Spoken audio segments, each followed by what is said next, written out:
Welcome to Democracy Now!, democracynow.org, the War and Peace Report. I'm Amy Goodman.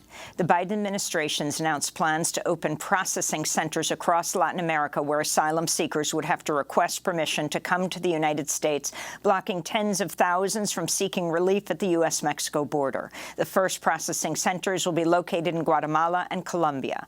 Migrants from Latin America and the Caribbean will be forced to journey to one of the nearest centers to start an asylum application or ask for refugee status, to then be resettled to either the United States, Canada, or Spain. The U.S. has agreed to take in 20,000 refugees over the next 2 fiscal years, while doubling or tripling the rapid deportations of migrants who are deemed not eligible to enter the United States.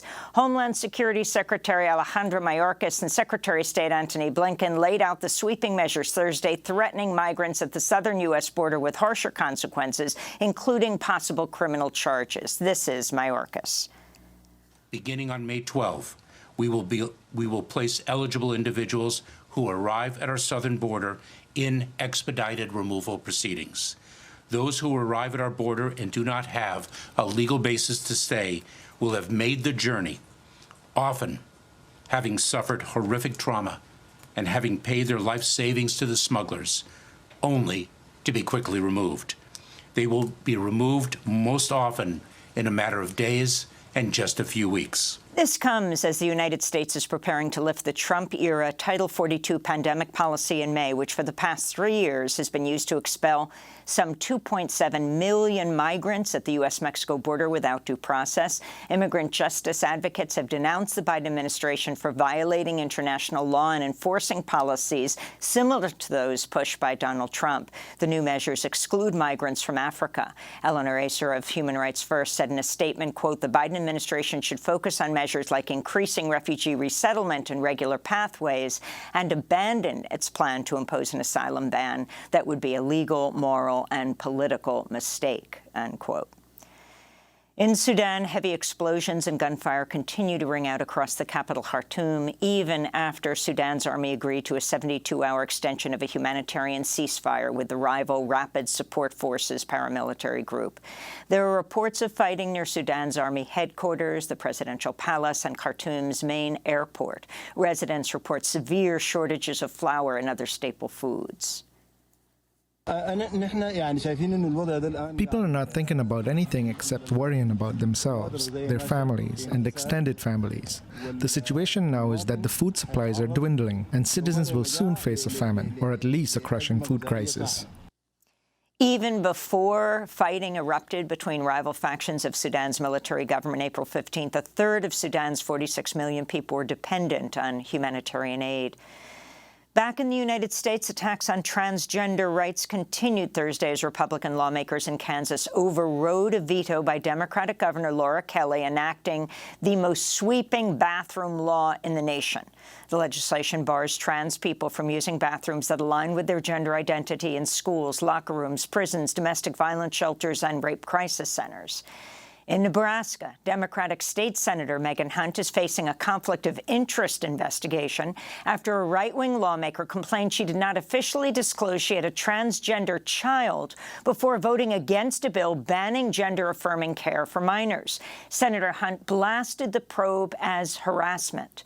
Meanwhile, in Montana, Republican Governor Greg Gianforte's own son, David, who's non-binary, lobbied his dad to reject a series of bills attacking the trans community, including restrictions on health care and banning drag shows. After Headlines will be joined by Montana's first and only openly transgender lawmaker, Zoe Zephyr, whom Republicans have barred from the House floor for speaking up for transgender rights. In reproductive rights news, near-total abortion bans failed to advance in 2 conservative-led states Thursday. South Carolina and Nebraska both narrowly defeated draconian anti-choice measures, allowing the procedure to remain legal until 22 weeks of pregnancy.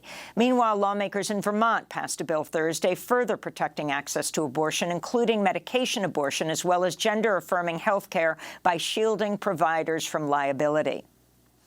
On Capitol Hill, Senate Republicans filibustered to block ratification of the Equal Rights Amendment, which would codify gender equality in the Constitution.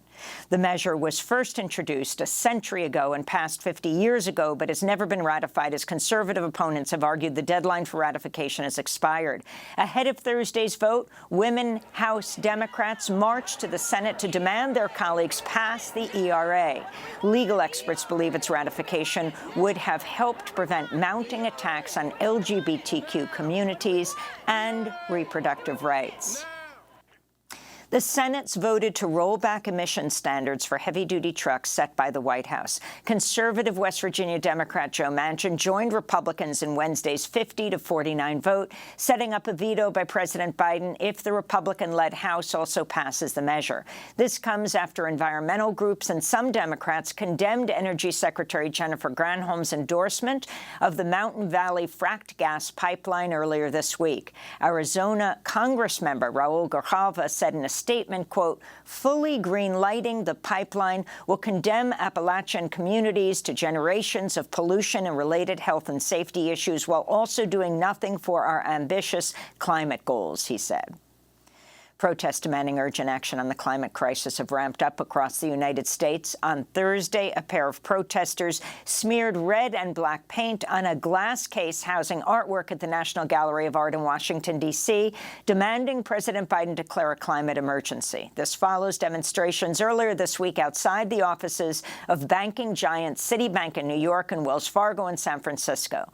A new study titled Banking on Climate Chaos finds the world's largest private banks loaned $5.5 trillion to fossil fuel projects since nations signed the Paris Climate Agreement. On Tuesday, climate activists interrupted a talk by John Podesta, who heads the White House Office of Clean Energy Innovation and Implementation. They were demanding the Biden administration reverse its approval of ConocoPhillips' Willow project in northern Alaska and act swiftly to end the use of fossil fuels. Going down, you guys. We never needed fossil fuels. Y'all need to stop supporting it. You are going to be complacent to the destruction of Mother Earth and everyone's future. I appreciate their passion. And we're trying to create a transition that gets to net zero by 2050. Too late! They have a point of view. That is too late! 30 years? That is too late! The protest was organized by Climate Defiance, a new organization that's vowed to disrupt the annual White House Correspondents' Dinner in Washington, D.C. this weekend. Former Vice President Mike Pence has appeared before the federal grand jury investigating Donald Trump's efforts to overturn the results of the 2020 presidential election. His testimony Thursday came a day after a federal appeals court rejected an emergency request to quash special counsel Jack Smith's subpoena of Pence by Trump's lawyers, who cited claims of executive privilege. Vice Media is canceling its award-winning show Vice News Tonight as part of the company's mass layoff of over 100 workers, including most of its audio team.